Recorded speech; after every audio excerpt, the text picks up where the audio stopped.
Je suis ravie de vous retrouver pour vous présenter et prendre un temps de réflexion sur la constellation familiale systémique. C'est un outil très très puissant pour comprendre et dénouer et dépasser tous nos blocages à l'intérieur de notre vie, à l'intérieur de notre corps, de notre pensée et de notre cœur, pour pouvoir le libérer. Vous est-il déjà arrivé donc de ressentir ces blocages? Ou des répétitions dans votre vie? Y a-t-il des cycles, des choses qui se répètent fréquemment ou sur des durées très spécifiques et peut-être sans comprendre d'où ça vient et pourquoi ça arrive? Peut-être est-ce des émotions qui sont trop lourdes à porter, des peurs qui ne vous appartiennent pas ou vous vous dites: «Mais c'est pas dans ma nature. Pourquoi il y a des choses comme ça qui se présentent? Qu'est-ce qui se passe?» Donc vous ne comprenez pas d'où ça vient et il y a pas d'explication logique. Ni rationnel. Et ça, c'est normal. Parce que tout ce qu'on va pouvoir dénouer dans la psychogénéalogie, dans l'approche de la constellation familiale et d'autres approches, c'est qu'en fait, tout ceci ne dépend pas du cerveau. C'est pas uniquement quand le cerveau prend conscience de quelque chose que ça va se libérer. C'est bien plus subtil que ça encore, même si il y a des jeux entre le corps, le cœur et l'esprit. Parce qu'une pensée peut venir jouer sur un muscle et cetera et encore bien plus que cela.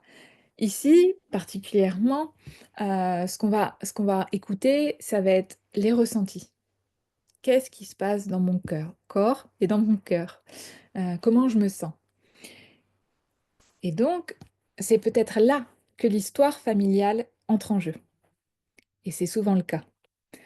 Et donc, c'est là que la constellation familiale, bah, va trouver tout un sens parce que nous sommes tous issus d'un système, hem, nous sommes issus de 2 lignées et nos lignées sont elles-mêmes issues d'autres lignées et cetera et cetera. Et donc cette planète est faite de plein de lignées, que ce soit animal, minéral, végétal et humain et tout cela, beh, compose encore une fois un grand système et plusieurs plans. Aujourd'hui, particulièrement, ce que je voudrais évoquer, c'est parler du conscient et de l'inconscient familial.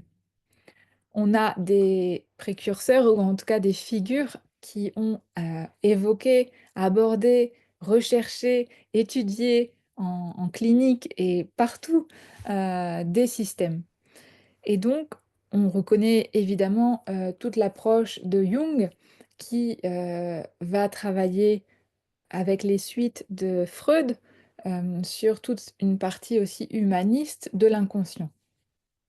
Et on reconnaîtra aussi, Anne Ancelin qui a mis en place, en tout cas en France, qui a beaucoup, développé la psychogénéalogie et qui l'a, répandue dans le monde entier.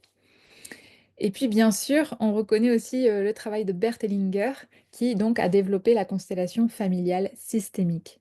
Et ça, vous le verrez aussi dans une autre vidéo où je présente chacun. Donc grâce à eux et grâce à d'autres encore que je n'ai pas cités comme Jodorowsky par exemple, nous comprenons, hein, que nous portons en nous un co-conscient et un co-inconscient. Co dans le collectif. Il y a des mémoires émotionnelles, il y a des loyautés invisibles et des blessures non dites et donc qui se rejouent. C'est-à-dire que tout ce qui n'est pas vu, entendu ou reconnu va avoir une tendance à se répéter pour qu'elle ne soit pas oubliée. C'est quelque chose qui a besoin d'être reconnu concrètement et revenu à notre conscience. Et donc c'est pour cela que parfois ça va symboliser sur des douleurs corporelles ou sur des répétitions de schémas émotionnels, etc., etc., pour que nos ancêtres, nos aïeux, euh, bah, puissent être aussi libérés. Donc, nous portons tous en nous ce que l'on nomme donc ce co-inconscient et ce co-conscient.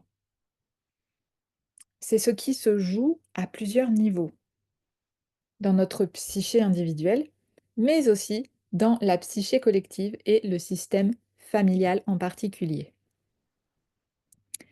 Ces héritages, individuels peuvent être liés à des événements non reconnus, non révélés. Il peut y avoir des pertes inacceptables, il peut y avoir des deuils qui n'ont pas été faits, qui n'ont pas été dépassés. Il y a souvent des secrets de famille ou encore des exclusions ou des traumas vécus par nos ancêtres.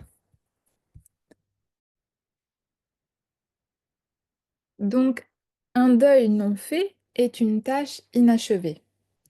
Quand un deuil n'est pas accompli, n'a pas vécu son processus de son cycle en fait, exactement, il laisse ce que nous appelons une tâche inachevée.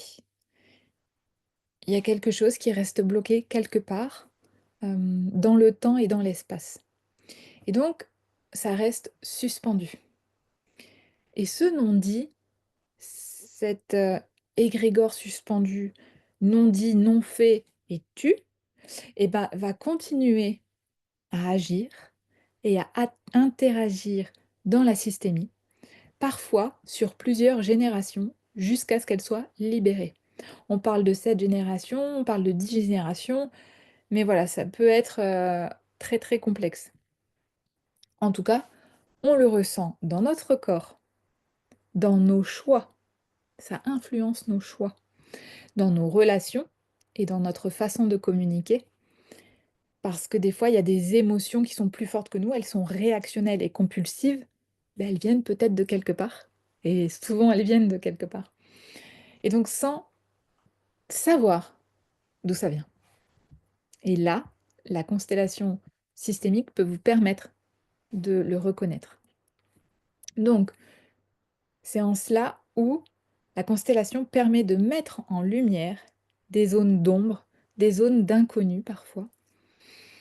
Elle offre un espace où l'on peut poser ce qui ne nous appartient plus, ce qui ne nous appartient pas. On rend aux anciens ce qui leur appartient et on reprend notre espace vital pour être pleinement qui on a à être dans cet instant, ici et maintenant. Et donc enfin, bah, tout ça permet de vous libérer vous, de libérer vos ancêtres. Et c'est quelque chose de merveilleux. Et donc ce que je propose dans mes accompagnements, c'est d'aller explorer ensemble ces zones qui sont bloquées, pouvoir les débloquer. Et c'est un peu comme la boîte de Pandore, hein. On l'ouvre et puis il y en a, on rencontre des choses et après on libère de plus en plus, de plus en plus. Et c'est quand même quelque chose de très très libérateur. Et c'est pas un espace dans lequel on va fouiller le passé. Au contraire, ça va vraiment permettre de remettre du mouvement. Et la vie, c'est le mouvement, hein. Tout ce qui est bloqué, figé, ben, ça amène à la mort. Donc ça va amener à nouveau de remettre du mouvement et à transmuter en profondeur dans vos cellules les blocages. Et il se peut fortement que des blocages physiques disparaissent. Et donc si vous voulez en savoir plus, ben, je vous invite à dire ce que vous avez pensé de la vidéo, à poser des questions si vous en avez, et puis vous pouvez aussi retrouver les liens sous la vidéo et n'hésitez pas à partager. Je vous remercie beaucoup. Au revoir.